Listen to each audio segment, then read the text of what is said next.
ನಿನ್ನ ಸೇವೆಯ ನಿತ್ತು ಎನಗೆ ನಿನ್ನ ಪದಯುಗ ಭಕ್ತಿ ನೀಡಿ ನಿನ್ನ ಗುಣಗಣ ಸ್ತವನ ಮಾಡುವ ಜ್ಞಾನ ನೀನಿತ್ತು. ನಿನ್ನ ಸೇವೆಯ ನಿತ್ತು ಎನಗೆ ನಿನ್ನ ಪದಯುಗ ಭಕ್ತಿ ನೀಡಿ ನಿನ್ನ ಗುಣಗಣ ಸ್ತವನ ಮಾಡುವ ಜ್ಞಾನ ನೀನಿತ್ತು.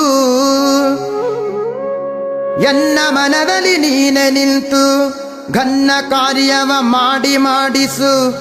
ಎನ್ನ ಮನದಲ್ಲಿ ನೀನೇ ನಿಂತು ಘನ್ನ ಕಾರ್ಯವ ಮಾಡಿಸು. ಧನ್ಯನೆಂದೆನಿಸೆನ್ನ ಲೋಕದಿ ಶೇಷಗಿರಿವಾಸ. ಧನ್ಯನೆಂದೆನಿಸೆನ್ನ ಲೋಕದಿ ಶೇಷಗಿರಿವಾಸ. ಶೇಷಗಿರಿವಾಸ